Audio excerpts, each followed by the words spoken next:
ಸಜ್ಜನ ಬಂಧುಗಳೇ, ನೊಂದ ಮನಸ್ಸಿಗೆ ಸಂಜೀವಿನಿಯಾಗಿರುವ ಈ ಧ್ವನಿಗೆ ನಿಮ್ಮದೊಂದು ಲೈಕ್ ಇರಲಿ. ಆಕಾಶದಿಂದ ಮಳೆಯು ಸುರಿಯುತ್ತದೆ ಎಂದು ಯಾವ ನಂಬಿಕೆಯಿಂದ ಗಿಡ ಮರಗಳು ಬದುಕ್ತವೋ ಹಾಗೆಯೇ ನಮಗೂ ಒಳ್ಳೆ ಕಾಲ ಬರುತ್ತೆ ಎಂಬ ದೃಢ ನಂಬಿಕೆಯಿಂದ ಬದುಕಬೇಕು. ಒಮ್ಮೊಮ್ಮೆ ನಮ್ಮ ಒಳ್ಳೆತನವನ್ನೇ ಬಳಸಿ ನಮ್ಮವರೇ ನಮಗೆ ಶತ್ರುಗಳಾಗ್ತಾರೆ.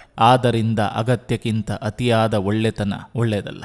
ಸತ್ಯ ಇನ್ನೇನು ಹೊಸ್ತಿಲು ದಾಟಬೇಕು ಅನ್ನೋಷ್ಟರಲ್ಲಿ ಸುಳ್ಳು ಇಡೀ ಊರನ್ನೇ ಸುತ್ತಾಡಿಕೊಂಡು ಬಂದಿರ್ತದೆ. ಮನುಷ್ಯರು ಹಾಳಾಗುವುದು ಎರಡೇ ವಿಷಯಗಳಿಂದ. ಒಂದು, ಯಾರೋ ಹೇಳಿದನ್ನು ಕೇಳಿ, ಇನ್ನೊಂದು, ಕೇಳಿದನ್ನು ಇನ್ನೊಬ್ಬರಿಗೆ ಹೇಳಿ. ಬದುಕುವುದಕ್ಕೆ ಬೇಕಾಗಿರುವುದು ಬಣ್ಣ ಅಲ್ಲ, ಬಣ್ಣ ಬದಲಾಯಿಸದಿರುವ ಗುಣ ಮುಖ್ಯ.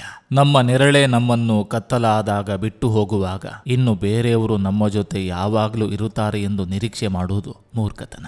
ಜಗತ್ತಿನ ಅಗ್ಗದ ವಸ್ತುವಂದ್ರೆ ಸಲಹೆ. ಒಬ್ಬರನ್ನ ಕೇಳಿದ್ರೆ 1000 ಜನ ಕೊಡ್ತಾರೆ. ಜಗತ್ತಿನ ದುಬಾರಿ ವಸ್ತುವಂದ್ರೆ ಸಹಾಯ.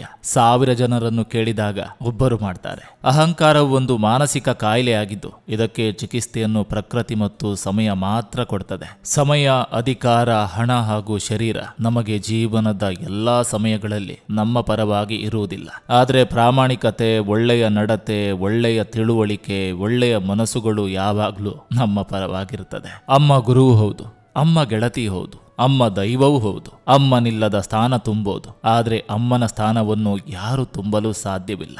ಬದುಕು ಕಲಿಸುವ ಪಾಠ ಒಂದೆರಡಲ್ಲ, ಕಲಿತಷ್ಟು ಮುಗಿಯುವುದಿಲ್ಲ. ಅದರ ಇತಿಮಿತಿಗೆ ಕೊನೆ ಎಂಬುದೇ ಇಲ್ಲ. ನಂಬಿಕೆ ಇಲ್ಲದವರ ಮುಂದೆ ಬೇಡವಾದ ವಸ್ತುವಾಗುವ ಬದಲು ನಂಬಿಕೆ ಇದ್ದವರ ಮುಂದೆ ಬೆಲೆಯುಳ್ಳ ವ್ಯಕ್ತಿ ಆಗಬೇಕು.